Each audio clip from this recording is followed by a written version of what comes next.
Friends चले एसेছি সুমি স্পেশালে। বেশ ঠান্ডা পড়েছে, শীতে সবাই কেমন আছো বলো। তো আজকে আমি একটা রেসিপি করব, শীতকালীন সবজি দিয়ে রেসিপি, যার মধ্যে অনেক কিছু এগুলো ফেলে দাও বা জানো না।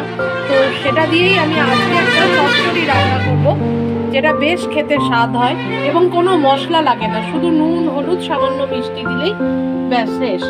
তো চলো শুরু করা যাক। চচ্চড়িটা আমি কি দিয়ে করছি।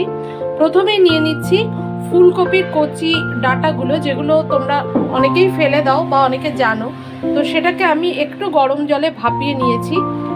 ছোট ছোট করে একটু ফুলকপি কেটে নিয়েছি, একটু টমেটো, একটু বিনস, বেগুন, সামান্য পেঁপে, এটা তোমরা দিতেও পারো নাও দিতে পারো, আমার ছিল আমি তাই দিলাম। দিয়ে আর মটরশুঁটি, আলু, গাজর, শিম লাগবে, একটু ধনেপাতা, একটু বড়ি, একটু শুকনো লঙ্কা আর ফোড়নে একটু কালো জিরে। তো প্রথমে আমি কড়াইয়ে তেল দিয়ে দিয়েছি, দিয়ে এবার বড়িগুলোকে একটু ভেজে নেব।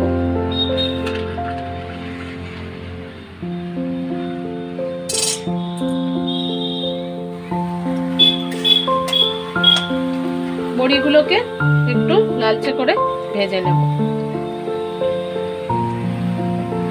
আমি আলুগুলো ভেজে নিয়েছি হালকা, আর বড়িটাও ভেজে নিয়েছি।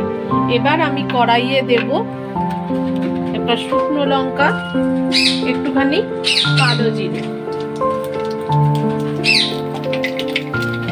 এবার দিয়ে দেব বাকি সবজিগুলো।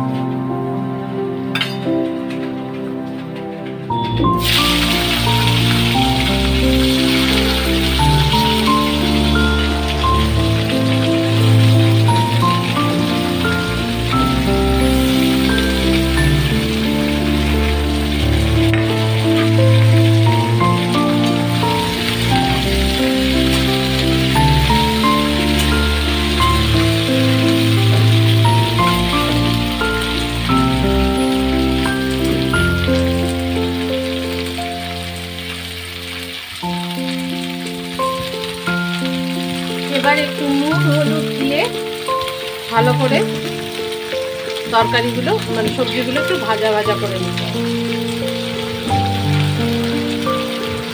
দিয়ে দিচ্ছি হলুদ,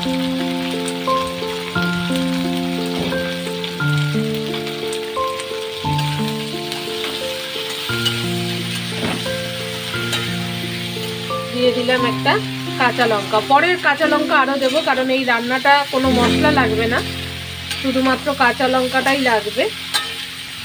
তো পরে আমি লঙ্কাটা দিয়ে দেবো। এবার তরকারিটা একটু নেড়ে চেড়ে চাপা দিয়ে ভাজা ভাজা করে দেবো।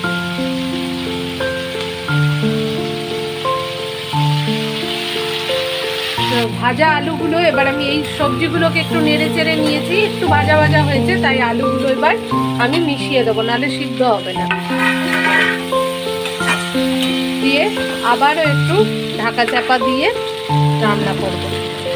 সবজিগুলো সব ভাজা হয়ে গেছে, এবার আমি এতে দিয়ে দেব বড়িগুলো, ভেজে রাখা বড়িগুলো, আর দিয়ে দেব কাঁচা লঙ্কা।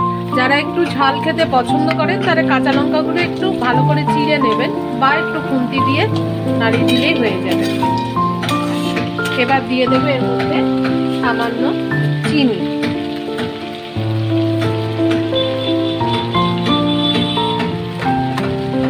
ভালো করে নাড়াচাড়া করে অল্প জল মিশিয়ে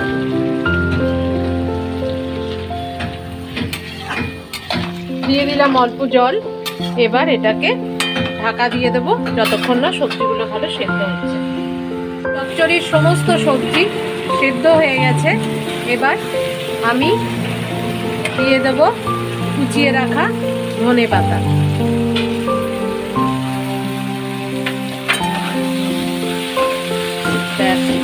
রেডি আজকের রেসিপি চচ্চড়িটা। খেয়ে দেখুন ফুলকপির ডাঁটাগুলো দিয়ে এই চচ্চড়িটা রেডি, কেমন লাগে সবাই খেয়ে দেখে আমাকে অবশ্যই কমেন্টস আর শেয়ার করবেন।